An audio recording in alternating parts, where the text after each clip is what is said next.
Nós vamos estar compartilhando alguma coisa aqui que tem, assim, a ver com aquilo que nós ministramos e compartilhamos no domingo passado, tá? Nós falamos a respeito de nossa responsabilidade e também o que pesa sobre nós nesse tempo como responsabilidade é nós sinalizarmos o reino de Deus, né? De modo que nós venhamos influenciar ambientes. Aonde nós formos enviados, esse ambiente, aquela jurisdição, é minha responsabilidade, é sua responsabilidade, para que ali nós venhamos sinalizar o reino de Deus.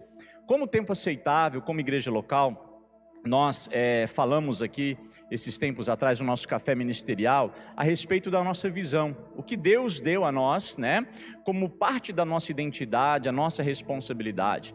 Qual que é o nosso propósito em si? Nós queremos sinalizar o reino de Deus, influenciando ambientes. Esse é o nosso propósito. E como nós pretendemos fazer isso? Nós queremos influenciar ambientes e sinalizar o reino de Deus por meio da transformação do homem. E como esse homem é transformado? Por meio dos valores do reino de Deus. Como tempo aceitável, nós temos esses 7 valores: graça, renúncia, princípios, caráter, relacionamento, relevância e reino. São 7 valores, memorize, não só em termos de informação, mas que isso caia no seu coração como uma revelação.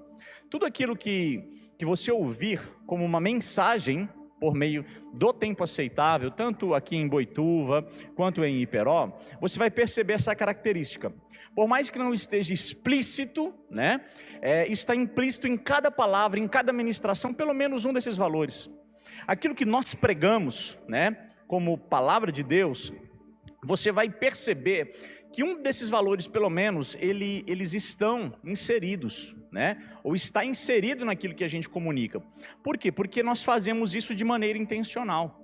Aquilo que nós recebemos de Deus, ou aquilo que nós ouvimos de Deus, tem que se tornar uma revelação em nós. Essa revelação produz um entendimento. E o entendimento que é produzido, ele nos transforma. Porque nós somos transformados pela renovação do nosso entendimento, pela renovação da nossa mentalidade, da nossa mente. Então, quando você ouve uma palavra, e essa palavra vira uma chave, quem já viveu essa experiência? Você ouve uma palavra, você lê uma palavra e alguma coisa te pega por dentro, meio que vira uma chave dentro de você, você fala, uau! Isso acaba se entranhando dentro de nós, essa palavra que é uma revelação. Conforme você percebe e recebe uma revelação, e essa chave vira dentro de você, aquilo que você entende é o que fundamenta a tua vida. Por quê? Você não se comporta de acordo com aquilo que você sabe, você se comporta de acordo com aquilo que você entende. Não é o que você sabe que determina a sua vida, a direção da sua vida, o seu comportamento, é aquilo que você entende. Você pode saber alguma coisa, mas se você não entender, não vai fazer diferença. Jesus, certa vez, ele contou uma parábola, né? A parábola do semeador, e ele fala que uma das sementes foram lançadas ou caíram à beira do caminho, e vieram as aves dos céus, né? Ou do céu, e roubaram, e tiraram aquela semente daquele solo.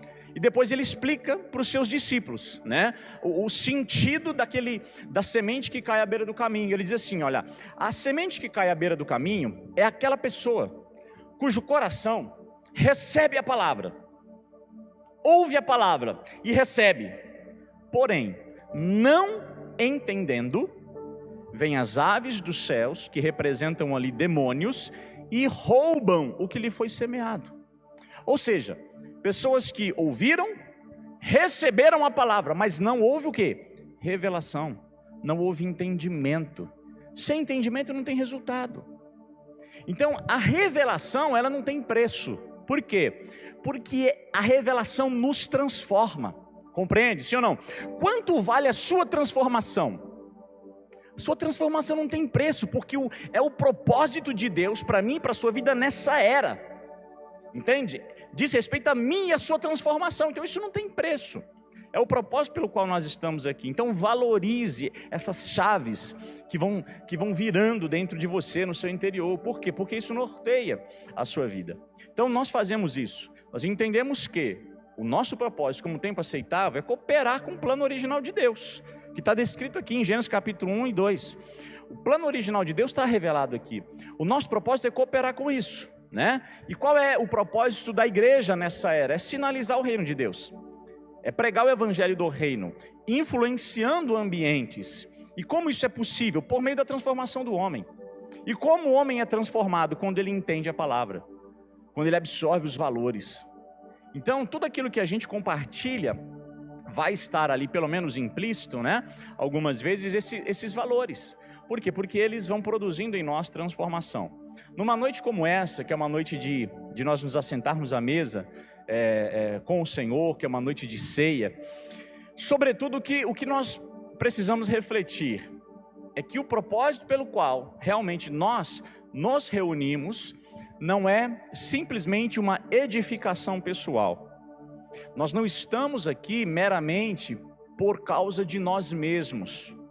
Quando Paulo ele escreve a sua primeira carta à igreja de Corinto, no capítulo 11, ele repreende aquela igreja. Ele pronuncia uma exortação muito forte, porque ele diz assim, olha, nisso que vos escrevo, eu não vos louvo.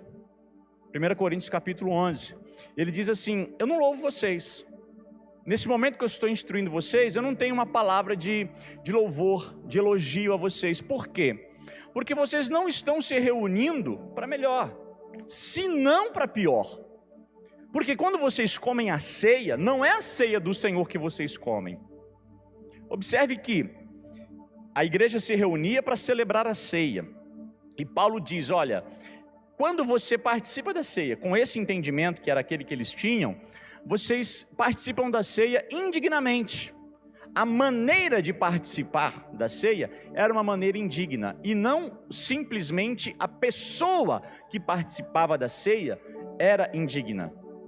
Porque durante muito tempo, a igreja, infelizmente, foi ensinando e instruindo pessoas que, para que elas pudessem participar da mesa do Senhor, elas deveriam viver uma vida santa. E de fato precisamos fazer isso, porque é o reflexo da nossa salvação, é a santidade, é a expressão da nossa salvação. Porém com um peso, com um jugo, que julgava de fato as pessoas e não o entendimento. Porque Paulo diz assim, que nós não devemos participar da mesa de maneira ou de modo indigno. E não que eu e você somos de fato dignos de participar. As pessoas associavam essa expressão dignidade com a ausência de pecado. Se uma pessoa digna de assentar-se à mesa é uma pessoa sem pecado, eu te pergunto, tem alguém digno aqui? Não. Porque nós não participamos porque somos dignos. Nós participamos pela graça. Não porque somos dignos, não porque merecemos. Participamos pela graça. Mas qual é a forma indigna, que é o que Paulo fala, de participar da mesa? Eles se reuniam, depois estude 1 Coríntios 11, eles se reuniam e ele mesmo, ele revela isso. Não é a mesa ou a ceia do Senhor que vocês comem, mas a própria ceia. Porque quando vocês se reúnem, cada um come da própria comida, da própria ceia. Por isso, muitos se embriagam, porque comem demais e bebem demais, e outros passam fome. Então, o que Paulo condena não era a dignidade pessoal, mas a maneira indigna, que é revelada no egoísmo.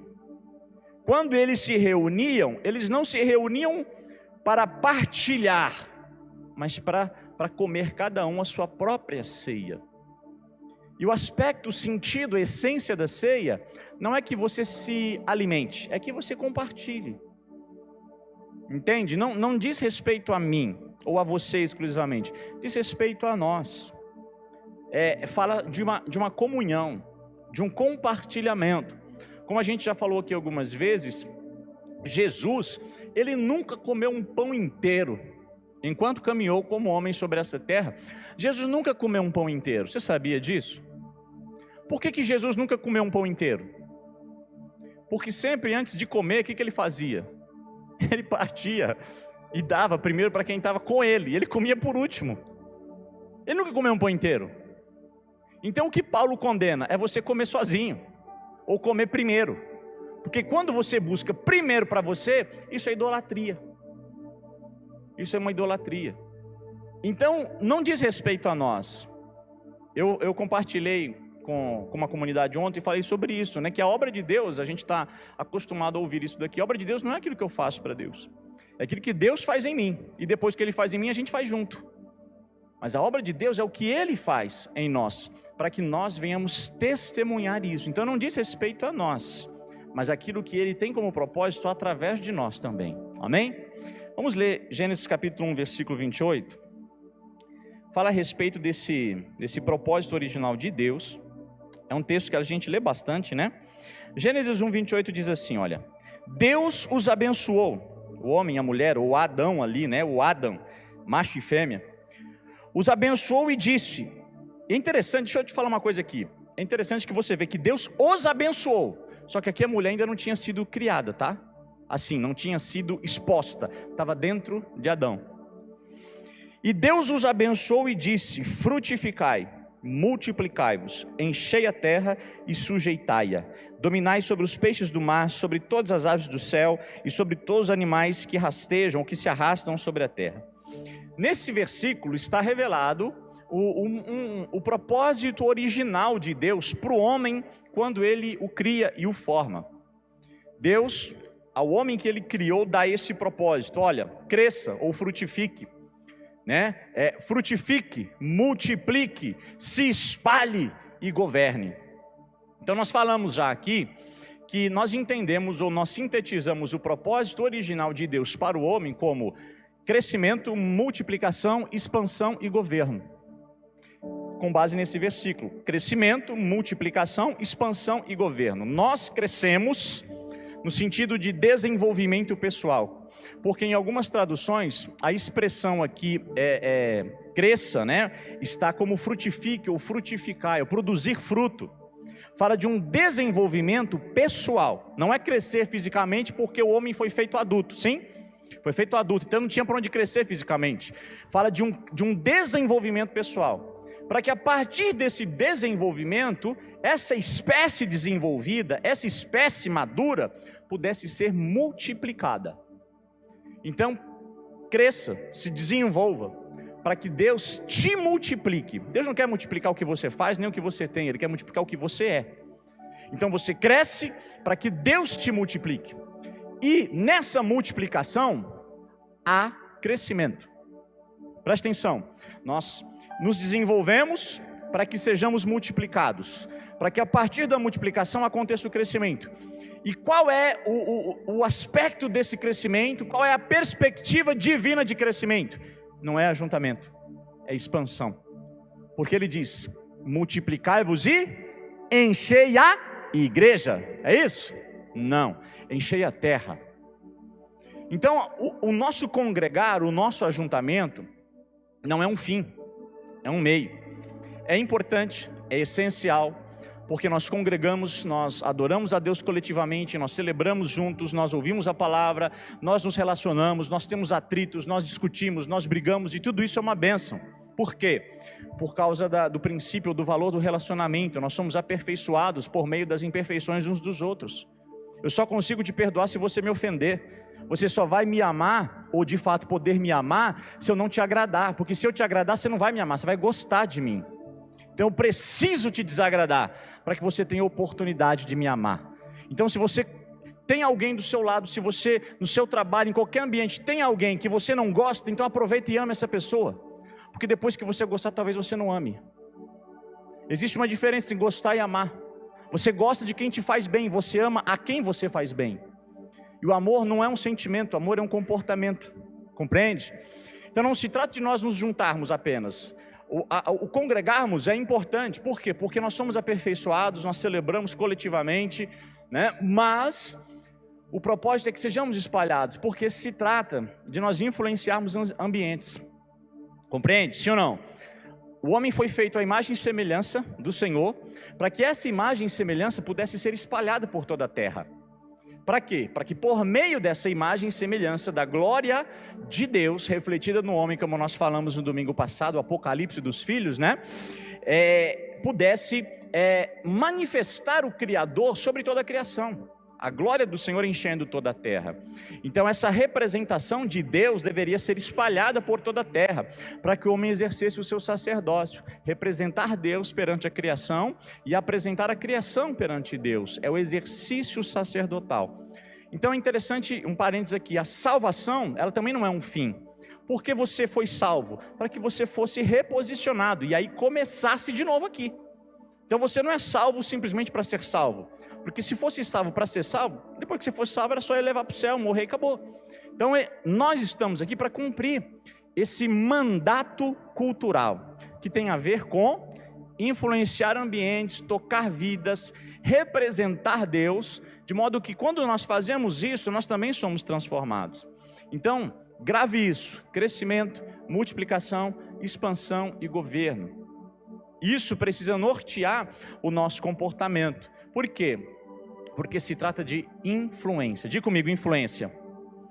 Esse mandato cultural, o que Deus requer de nós como igreja, é nós influenciarmos ambientes, ou desenvolvermos, e manifestarmos aonde conseguirmos essa cultura. Que cultura? A cultura do reino de Deus. Nós vamos fazer isso plenamente nessa era, sim ou não? Vamos conseguir realizar esse propósito plenamente nessa era? Não, como nós falamos, mas é a nossa responsabilidade fazermos isso.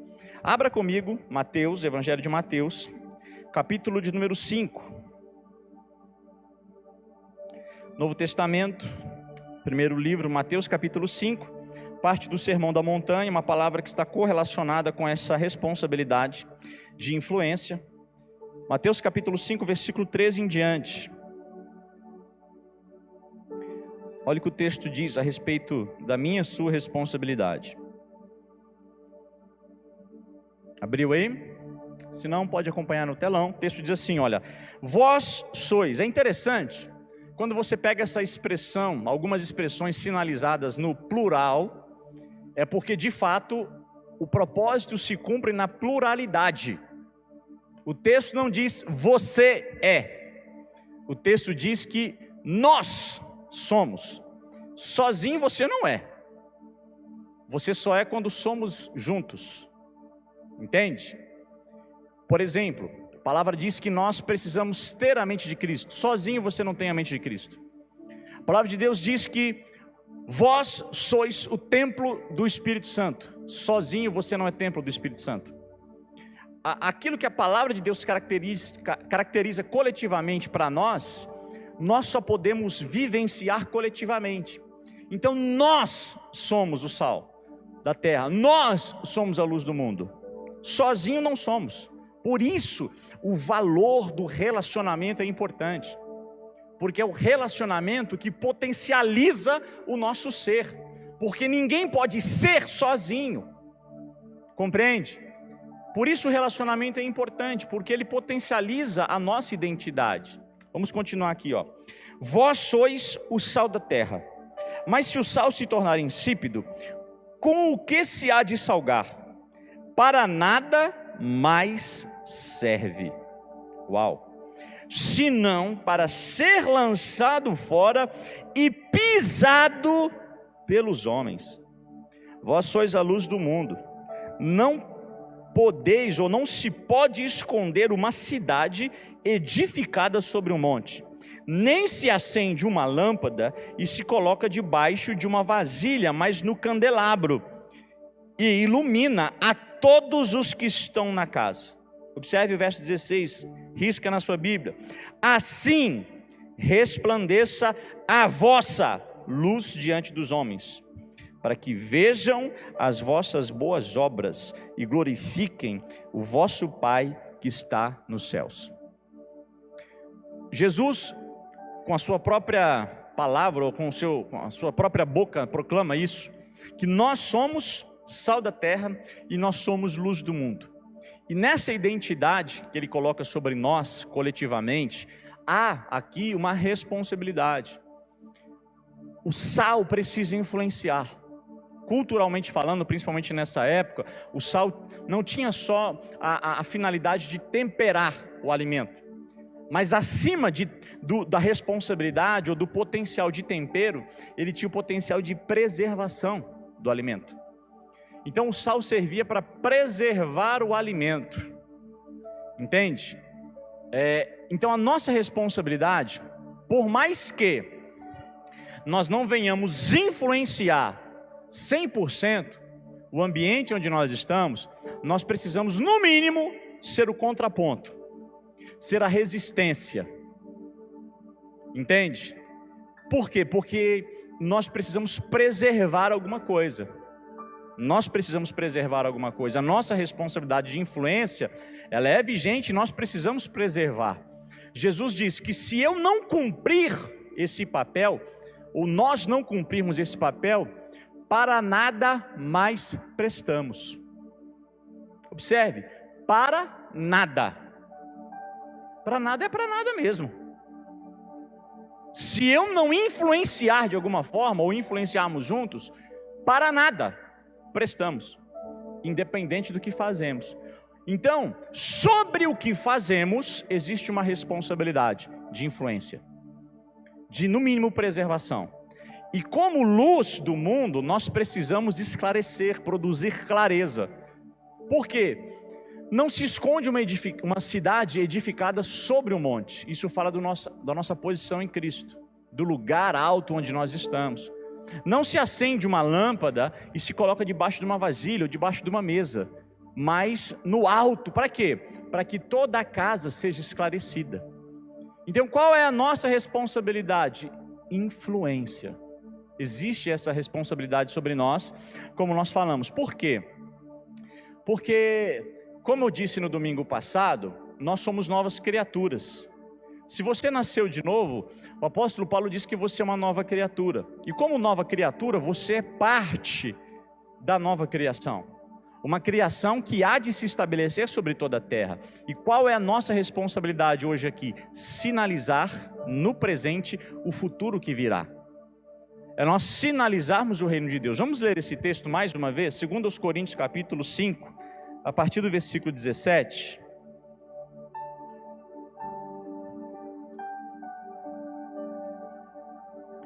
Segundo aos Coríntios capítulo 5, versículo 17.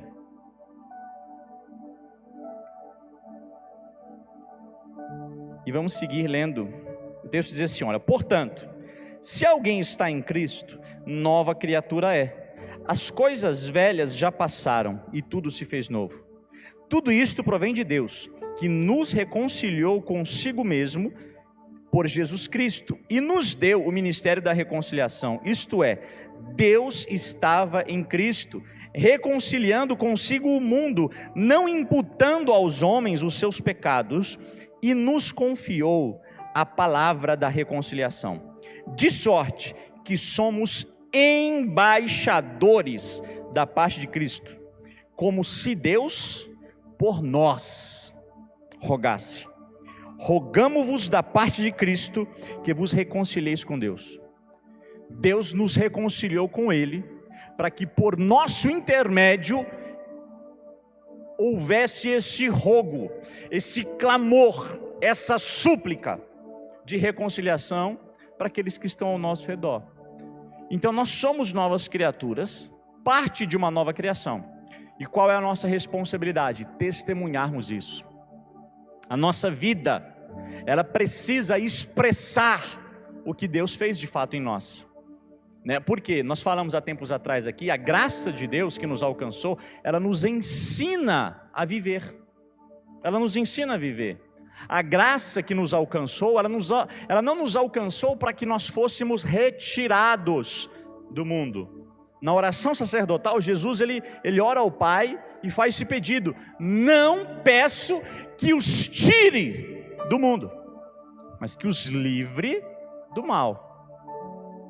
Ou seja, nós estamos aqui para influenciar e não para nos isolar.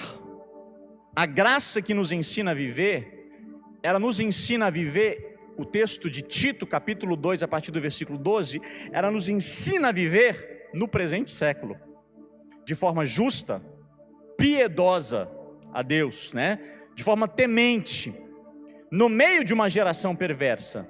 Porque nós precisamos ser o contraponto, nós precisamos ser a resistência, no bom sentido, né? Nós precisamos ser o oposto e não nos isolarmos. Porque se o sal não entra em contato com o alimento, ele não influencia e ele não preserva. Se a luz estiver debaixo da mesa, não vai cumprir o seu propósito. Então, essa responsabilidade está sobre nós, de influenciar. Essa influência, ela é cumprida na jurisdição que Deus nos coloca. Ela não é uma influência estritamente ministerial. Não se trata de nós estarmos aqui, porque, sinceramente falando, aqui o que nos influencia é a palavra que cai no nosso coração como revelação. É isso. Agora, onde de fato essa influência é cumprida? É quando o sal entra em contato com o alimento, com a carne. É quando a luz ela é colocada numa posição elevada para iluminar toda a casa. Então aqui, ministerialmente falando, 1 ou 2 vezes por semana, nós pouco influenciamos. O que nos influencia, a presença de Deus manifesta, é a sua palavra. Agora, na nossa casa, no trabalho, na escola, em qualquer outro ambiente, nós exercemos essa influência, compreende? Sim ou não? Então essa responsabilidade está sobre nós. E aí nós cumprimos a nossa relevância. Efésios capítulo 2, versículo 10 diz que Deus nos salvou para as boas obras. Nós não somos salvos pelas obras, mas para as obras que Ele preparou para nós de antemão. Então existe um plano para a minha vida, particularmente, para que eu aplicasse ou me apropriasse e vivesse esse plano nessa terra. Por quê? O próprio Jesus disse: as obras, elas precisam ser vistas. E sendo vistas, o que vai acontecer? Para que as pessoas vejam as vossas boas obras e glorifiquem a Deus. E glorifiquem ao Pai. Então, isso é uma responsabilidade nossa. Por mais, eu vou falar logo mais, creio que não vai demorar muito, a gente vai falar sobre, vamos falar mais assim explicitamente sobre o fim dos tempos, né? Jesus falou que a última geração sobre a terra será uma geração que experimentará dias como os dias de Noé. Dias como os dias de Noé e como os dias de Ló. Então, essa geração, a geração de Noé, a geração de Ló, o perfil das pessoas, aquilo que acontecia, vai se repetir, porém de forma muito mais intensa. Então, se nós quisermos de fato cumprir o nosso propósito nessa geração, nós precisamos entender e estudar isso. Agora, Noé, na geração perversa que ele viveu, ele não conseguiu influenciar a sua geração no sentido de que alguém, além da sua família, se convertesse e entrasse na arca, sim ou não? Então, por que resistir ou por que lutar, se nós sabemos que a tendência do contexto onde nós estamos é piorar? Por que então ser luz, se você sabe que de repente ninguém vai ser esclarecido? Se a gente entende, acredita e sabe pela palavra que o mundo não vai melhorar, ao contrário, ele vai piorar, né? O joio e trigo crescerão juntos até a sua plenitude. Como nós falamos, os piores dias do mundo serão os melhores da igreja. Mas talvez a gente não consiga influenciar plenamente. E por que tentar então resistir? Por que se esforçar, como por exemplo Noé, que pregou 120 anos e não ganhou ninguém? Você imagina a frustração do cara? Se a arca fosse uma igreja, 120 anos de ministério e o ápice de membresia, 8 pessoas. Só que ele foi chamado para construir a arca e pregar a justiça, foi isso que ele fez, por isso ele foi chamado de herói da fé. Não se tratava de resultado aparente, se tratava de cumprimento de propósito. Ele cumpriu o dele. Dentro daquilo que lhe foi proposto, ele fez o que ele deveria fazer, né? Agora, por que fazer algo se nós sabemos que talvez não tenhamos a plenitude do resultado? Primeiro, porque Jesus mandou. Por que eu vou pregar se de repente ninguém vai se converter? Porque Jesus mandou. É um bom motivo, sim ou não? É. Segundo motivo, porque faz parte da minha natureza. Eu não prego para que alguém se converta, eu prego porque eu não sei não pregar. Eu faço porque eu não sei não fazer. Não se trata de quem usufrui do que eu faço, se trata da minha natureza. O peixe não nada porque alguém mandou ele nadar. O passarinho não voa porque alguém mandou ele voar. Faz parte da natureza, sim ou não? Então você não faz para o resultado, você faz porque o resultado já aconteceu em você. Então faz parte da sua natureza. Por que viver o evangelho no meio de uma geração perversa? Porque você sabe viver de outra forma? Então você nunca nasceu de novo, querido.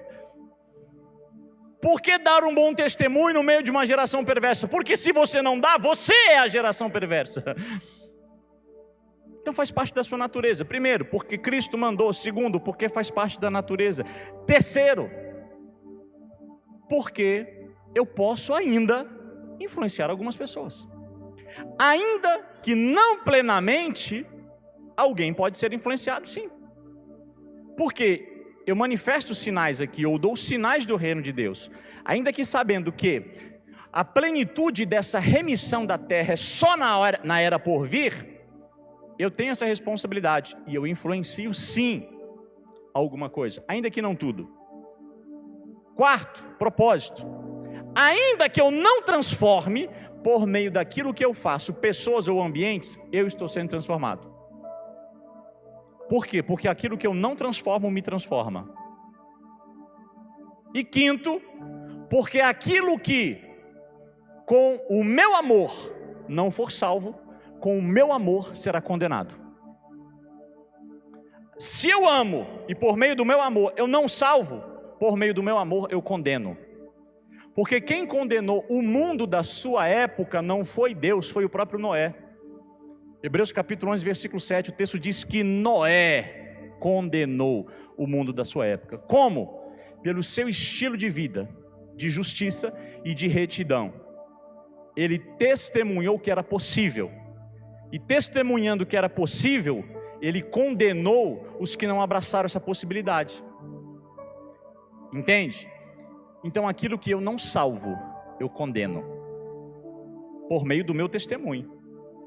A luz que não esclarece para o arrependimento, revela a sujeira para a condenação. Então tem 5 pontos aí que nós precisamos ter em mente. Por quê? Fazer independente do resultado. Então essa responsabilidade de influência pesa sobre nós. A responsabilidade, como eu falei, ela envolve todas as áreas da sociedade, porque não se trata de ajuntamento. João, põe por favor aí, Gênesis capítulo 11, versículo 4. O propósito de fato de Deus é que a sua imagem, e ali no caso a sua glória, fosse espalhada e enchesse toda a terra. Mas após o dilúvio, um homem chamado Nimrod, um protótipo, né, do anticristo, olha o que ele faz aqui. Ele vai construir uma torre. A população, ela estava temerosa. Era uma geração posterior ao dilúvio, todo mundo com medo. E se Deus mandar água de novo, vai todo mundo morrer, o que vai acontecer? Então eles vivem para se autopreservarem. E no instinto de autopreservação, eles constroem uma torre. E qual era o propósito da torre? Verso 4. E disseram: eia, edifiquemos nós uma cidade e uma torre, cujo cume toque os céus. Façamo-nos um nome, para que não sejamos espalhados por toda a face da terra. Qual era o propósito da Torre de Babel?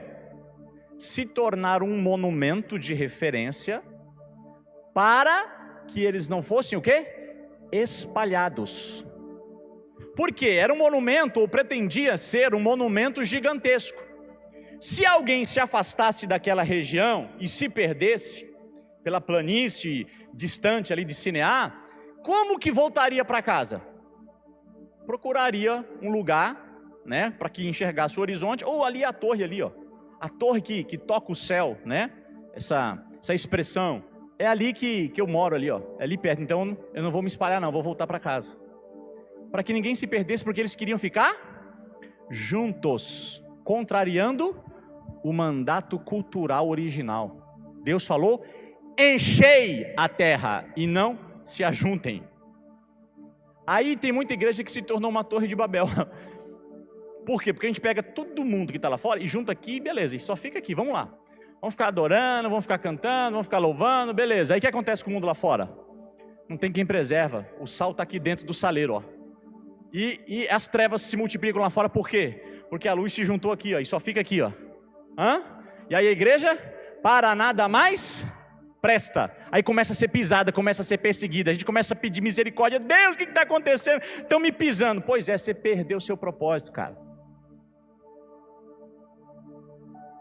Porque não se trata de ajuntamento, se trata o quê? De expansão. Compreende? Então o congregar não é um fim, congregar é um meio. Porque aqui a gente absorve tudo isso. Para quê? Para encher a terra. Se trata de influenciar ambientes, de nós manifestarmos o testemunho de Cristo em nós, naquilo que as pessoas chamam de áreas de influência, na nossa sociedade. Então estarmos aqui não é um fim. E eu, como pastor de uma igreja local, falo isso tranquilamente. Por quê? Porque eu não venho para o culto porque eu preciso. Eu não me junto aqui com os irmãos porque eu preciso. Por que eu faço? Porque eu quero. E é muito melhor quando você não é obrigado. Você faz por prazer, cara. Ninguém precisa te estimular, porque você entende um propósito. Se você entende, você vive conforme você entende, sim ou não? Então, nós o que? Nos juntamos para entendermos e sermos espalhados e influenciarmos esses ambientes. Porque, como eu falei, se trata de um mandato cultural. Eu tenho uma definição para cultura. O que é cultura? A cultura, para mim, é uma consciência coletiva dentro de um ambiente. O que é cultura? É uma consciência coletiva. A cultura é o conjunto de princípios que foram absorvidos pela consciência de cada indivíduo, e na coletividade desses indivíduos se estabeleceu um padrão. Isso é cultura. Você chega numa determinada região, uma cidade, um estado, um país. Você discerne a cultura do ambiente, por quê? Porque você vê, de certa forma, um comportamento padronizado. É ou não é? Esse comportamento padronizado não são ordenanças obedecidas, são compreensões estabelecidas em cada indivíduo, só que na prática individual, esse comportamento coletivo manifesta a cultura. Todo mundo faz. Por quê? Porque todo mundo entende. Compreende? Aí você estabelece uma cultura de um ambiente. E aí quando alguém não conhece a cultura do ambiente, chega com um comportamento diferente, o que acontece? Se constrange. É ou não é? Por exemplo, eu não vou entrar no mérito do que cada um acredita aí, mas tá todo mundo usando máscara, né? Tá todo mundo aí usando máscara em ambientes públicos. Isso vai se tornando o quê? Uma cultura. No começo, quando a orientação foi para que todo mundo usasse máscara, quantas vezes você esqueceu de usar máscara? É ou não é? Não esqueceu várias vezes? Aí todo mundo vai usando, aquilo se torna uma cultura. E todo mundo pratica o mesmo comportamento, sim ou não? Esses tempos atrás, eu fui no mercado, aqui em Boituva, e você entra nesse ambiente público, principalmente no mercado, tá todo mundo de máscara, né? Eu sei que eu enchi metade do carrinho, e eu estava fazendo compra, eu percebia que as pessoas olhavam para mim diferente. Ficavam me encarando. Aí quando eu observei isso, eu falei, mas o povo está me encarando por quê? Aí de repente eu percebi, nossa, eu estou sem máscara. Aí eu saí do mercado, fui lá no estacionamento, passei pela porta do mercado, falei, cara, eu passei aqui, você não falou que eu estava sem máscara? Pô, eu nem percebi, eu falei, pois é, tá todo mundo me encarando. Aí eu fui lá no carro, peguei a máscara e voltei. Mas por quê? Porque naquele ambiente, todo mundo praticava o mesmo comportamento. E aí quem se comporta diferente, o que acontece? É constrangido, é natural. Isso, eu estou dando esse exemplo, mas isso se aplica a tudo.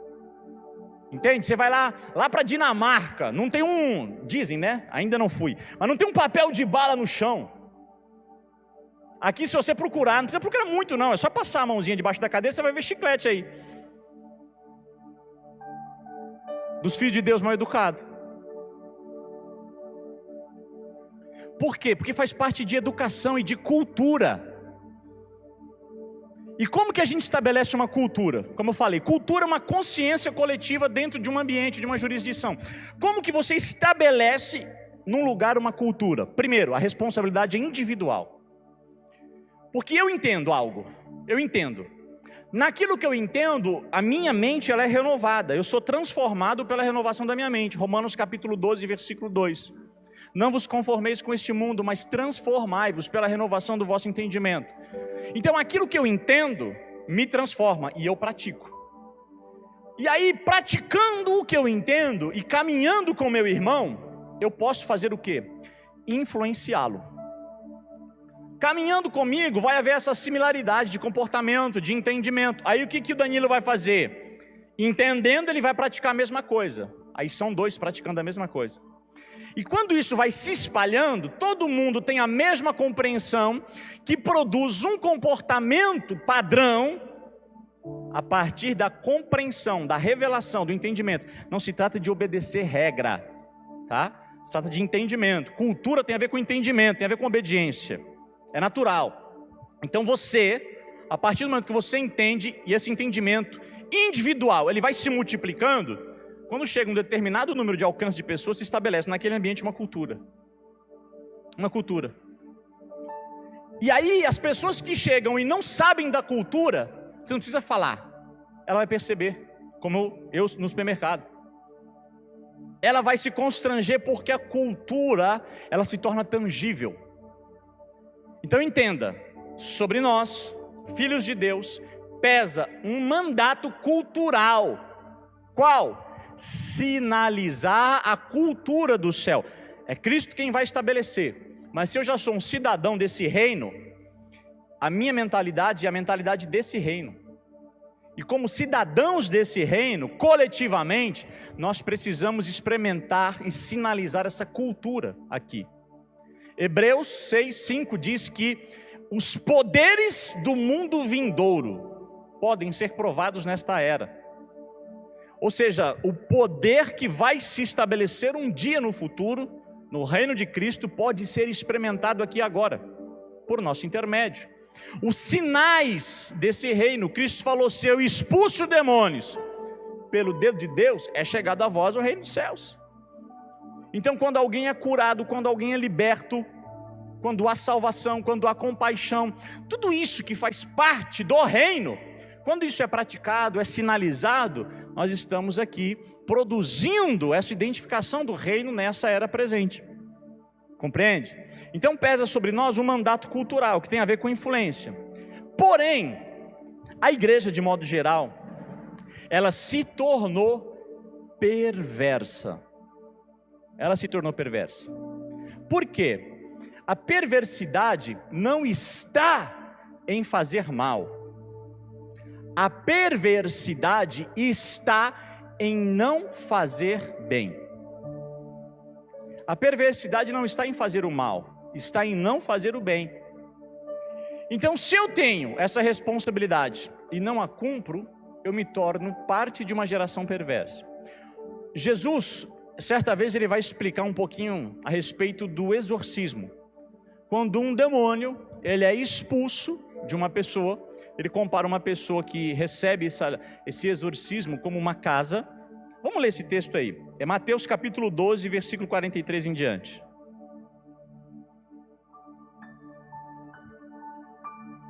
Mateus 12, verso 43 em diante.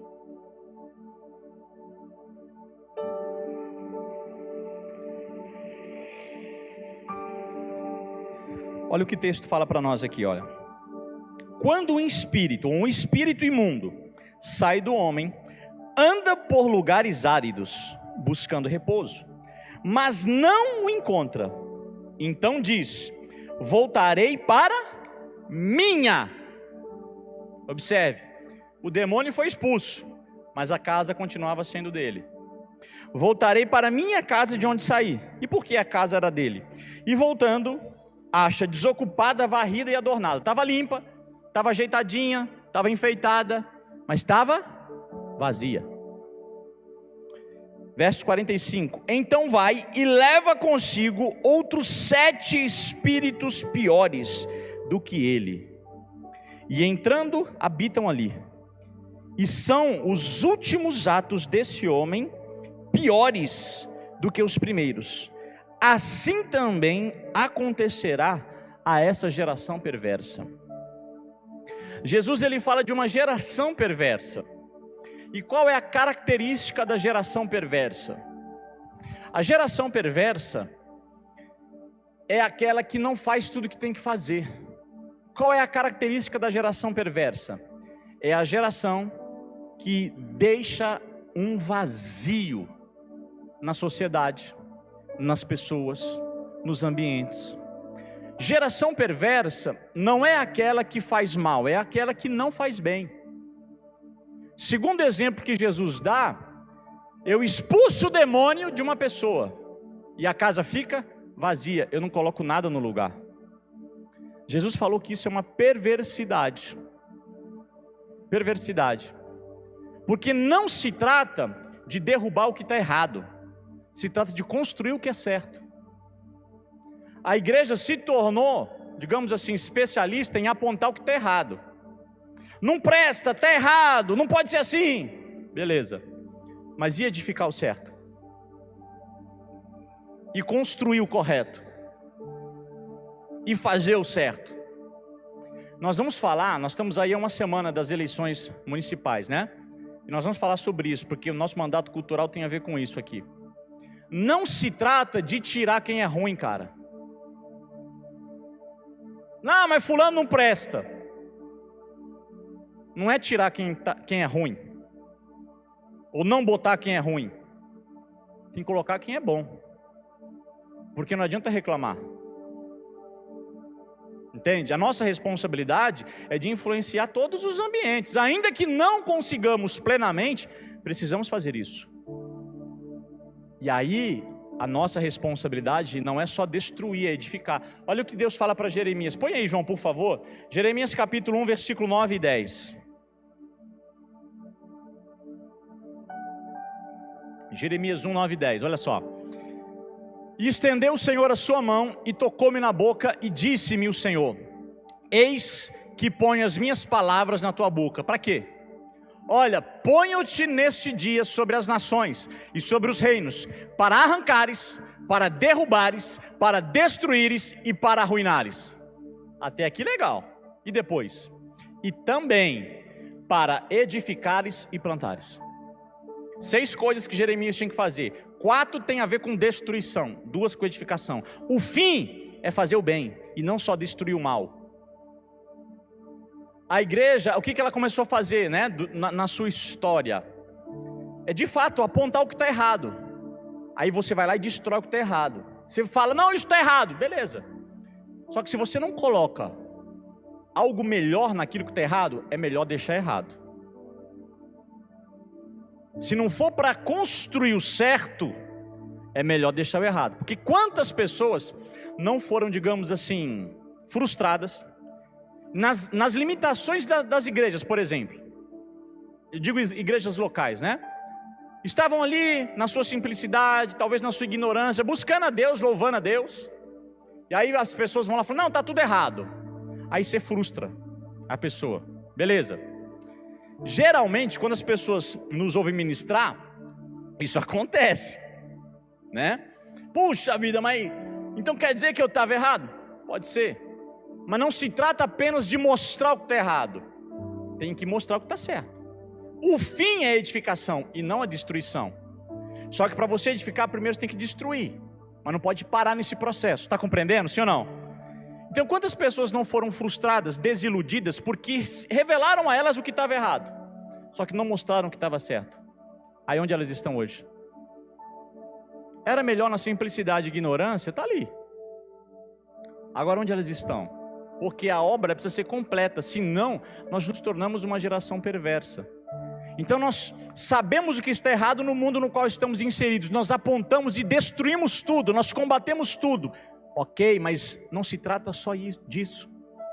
Eu preciso colocar algo melhor no lugar daquilo que eu estou combatendo. Compreende? Sim ou não? no aspecto político, como eu falei. A graça nos ensina a viver no meio de uma geração perversa. Quem me conhece sabe, eu sou apolítico, assim, entre aspas, né? Eu estou entendendo essa responsabilidade. Eu digo apolítico como pastor, eu não associo a minha imagem a nenhum político. Pelo menos não fazia isso. Só que eu tenho entendido a necessidade da nossa geração, o contexto que nós vivenciamos hoje, a necessidade de nós não apenas nos preservarmos, mas influenciarmos a sociedade também, com responsabilidade. Então nós estamos aí uma semana das eleições. E o que eu e você precisamos fazer? Abra comigo em Juízes,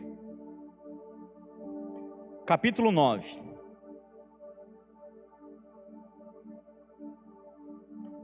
Existe uma parábola que é bem interessante. Juízes capítulo 9, a partir do versículo de número 7.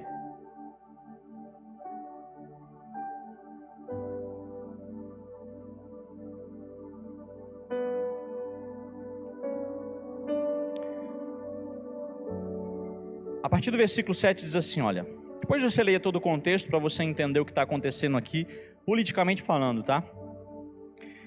Tendo sido avisado disto, Jotão foi-se no cume do monte Gerizim, levantou a sua voz e clamou: ouvi-me, cidadãos de Siquém, e Deus vos ouvirá a voz.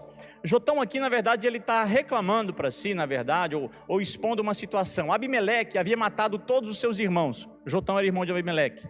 Para quê? Para que ele pudesse usurpar o reino e governar sobre a população daquela região. E ele conta uma história, uma ilustração a respeito daquele comportamento. Olha só, verso 8. Foram certa vez as árvores ungir para si um rei, e disseram à oliveira: reina sobre nós. Mas a oliveira lhe respondeu: deixaria eu a minha gordura, que Deus e os homens em mim prezam, e iria dominar sobre as árvores? Se esquivou. Verso 10. E disseram as árvores à figueira: vem tu e reina sobre nós. Mas a figueira lhe respondeu: deixaria eu a minha doçura, e o meu bom fruto iria dominar sobre as árvores? Veja que o pronome aqui é sempre da primeira pessoa, né? Tudo eu, é tudo meu. Verso 12.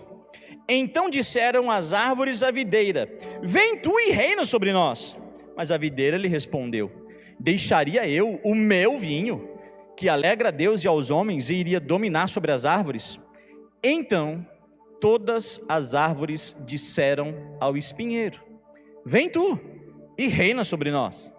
Respondeu o espinheiro às árvores: se na verdade me unges rei sobre vós, vinde, refugiar-vos debaixo da minha sombra. Espinheiro não tem sombra, né?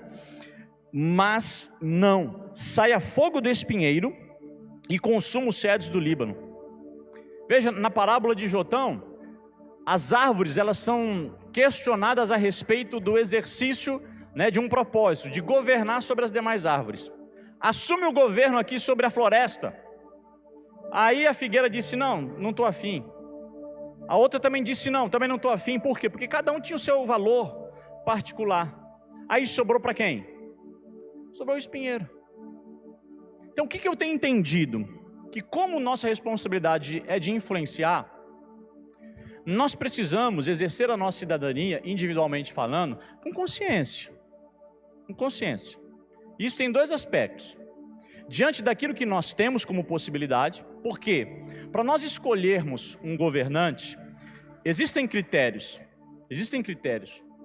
só que nós não podemos nos esquivar da responsabilidade. Por quê? Porque se não for a figueira, se não for a oliveira, vai ser quem? Vai ser o espinheiro. E aí não adianta reclamar. Então eu preciso ter consciência. Aí alguém pode falar: mas não tem oliveira aqui, não tem espinheiro. Então a gente vai ter que criar um. E quando eu digo criar um, não estou dizendo que nós como igreja vamos eleger um candidato. Não, o Tempo Aceitável não vai fazer isso, no sentido de nós temos um candidato porque nós somos compostos individualmente, somos um corpo, uma coletividade. Porém, a igreja, de modo geral, é do nosso meio, a partir de nós, que nós vamos exercer essa influência. Sim ou não? Olha o padrão de Deus. Atos, capítulo de número 13. Quem me conhece sabe, eu não sou muito chegado no negócio de política, não. Só que, como eu falei, essa responsabilidade diante do contexto que nós estamos vivendo, a sociedade cada vez piorando, e a gente sabe que vai piorar cada vez mais, só que nós precisamos ser a resistência, querido. Nós precisamos ser o sal, independente do resultado, em todas as esferas da sociedade. Está compreendendo? Atos capítulo 13, olha o padrão de Deus. Deus vai escolher um candidato para o seu reino. Olha só o padrão. Atos 13, verso 22. Atos 13, 22, olha. Quando este foi deposto, Saul, né? Quando este Saul foi deposto, levantou-lhes como rei a Davi, do qual deu testemunho dizendo: achei a Davi, filho de Jessé, homem segundo o meu coração, que executará toda a minha vontade. Saul foi deposto, Deus elegeu o seu candidato, Davi. Qual era o padrão de Deus? Coração, obediência à sua palavra. Primeiro critério, tem que ter coração, tem que ser obediente à palavra, porque nós não podemos nos isolar da responsabilidade onde nós estamos, do nosso mandato cultural, sim ou não?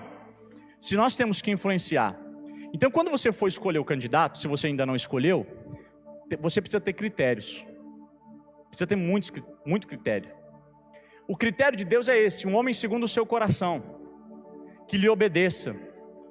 O salmista, quando recita esse texto, ele diz: achei Davi meu servo, servo de Deus. Por quê? Porque é o exercício de um governo em prol da comunidade, da sociedade, não é em prol da igreja. Por quê? Porque é a igreja que serve a sociedade, e não a sociedade que serve a igreja. Então o político, ele não tem que ser necessariamente evangélico, mas a escolha precisa ser criteriosa a partir de nós. Mas, se eu não enxergar uma oliveira, se eu não enxergar uma figueira, o que eu tenho que fazer? Eu tenho que plantar uma, para exercer a minha responsabilidade de influência, pelo menos tentar. Compreende? Porque se eu não tenho, dentre as opções que eu tenho, pessoas que se ajustem aos critérios que eu acho legítimo, então eu preciso preparar pessoas dentro desses critérios. Esses dias eu postei na rede social, eu falei: olha, como que eu escolho um candidato? Primeiro, caráter. Aqui, ó, tem que ter um coração segundo o coração de Deus. Segundo, similaridade de valores. Tem que pensar igual eu, tem que pensar igual a palavra. Similaridade de valores. Terceiro, tem que ser competente. Não basta ter boa intenção e não saber aplicar. Precisa ter formação. Entende? Precisa ser profissional. Precisa se dedicar exclusivamente. Precisa saber executar a função atribuída a essa posição. O que a gente vê? Eu não sei aqui em Boituva, mas lá em Peró, por exemplo, tem mais de 200 candidatos, imagina. E a maioria é tipo assim: pô, tá chegando, quem sabe, né? Vou pegar uma boquinha aqui. Pessoas que não têm o mínimo de formação. Você vê o tipo de comunicação na rede social, mas nem escrever um português direito sabe. Desculpa, querido. Você vai fazer o quê? Mas nem conjugar palavras, nem escrever uma frase direito sabe. Dá nojo. Dá nojo, sabe por quê? Porque é crente. E aí fala língua estranha mesmo, literalmente, é muito estranha a língua. Você não entende nada do que escreve. Então não basta ser crente, tem que ser competente. Entende? Então é a nossa responsabilidade. Então faça isso com consciência. No tempo aceitável, e até porque as pessoas acabaram nos conhecendo, Você pode observar. No tempo aceitável, geralmente não tem candidato. É ou não é? No primeiro ano que eu cheguei aqui na região, em Iperó, primeiro ano, próxima eleição, tinha 3, 4 no templo em si, né? Ali. E depois da eleição some. Hoje, o Cleiton, ele é candidato a vereador lá em Iperó. Só que o Cleiton é do nosso meio.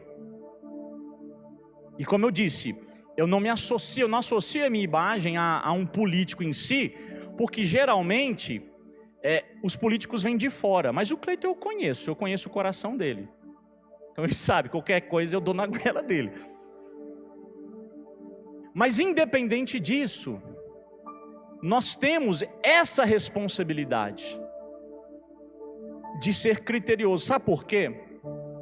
Porque isso é uma coisa tão séria, porque isso determina o curso da sociedade.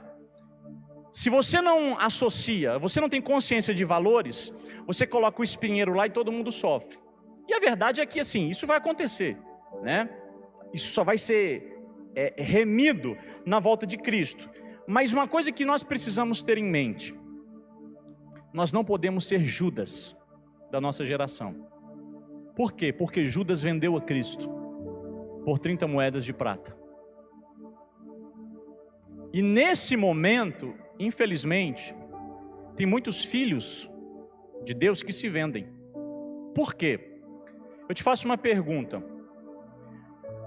Você, quando, por exemplo, se você se vende por um benefício pessoal, você não tem o direito de cobrar. Se você serve a um candidato, trabalha ou apoia por interesse particular e não por propósito legítimo, você vende Jesus, porque você abre mão dos seus valores.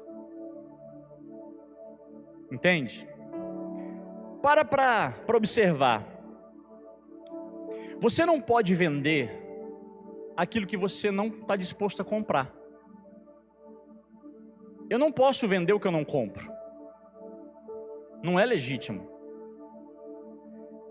Nesse momento político que nós estamos vivendo, as pessoas trabalham. E é legítimo você trabalhar, né? Mas trabalhe, pelo menos, honestamente. Honestamente que eu digo consigo mesmo. Trabalhe para quem está dentro dessa similaridade de valores, que se enquadra dentro do perfil correto. Sabe por quê? Porque senão... Eu sei que aqui em nosso meio não tem isso, mas tem pessoas que vivem como traficantes. É o traficante evangélico que trabalha na política. Sabe por quê? Porque vende droga. O traficante geralmente ele não consome droga. Você sabia que o traficante, o vendedor de droga, ele não consome? Ele só é traficante porque ele quer ganhar dinheiro? E quando tem político safado e você está lá hasteando a bandeira dele, é tipo você está traficando, você está vendendo a droga que você não consome. Por quê? Porque você quer o dinheiro que você vai ganhar depois, se ganhar. Então assim, você vai servir, é legítimo, porque nós precisamos fazer isso. Você vai trabalhar, é legítimo, mas tenha critério. Seja íntegro. E se não há aqueles que se assemelham ao nosso propósito como o corpo de Cristo, que é de influenciar, não é legislar em causa própria, então nós precisamos criar essa cultura. Precisamos criar essa cultura. A partir de nós.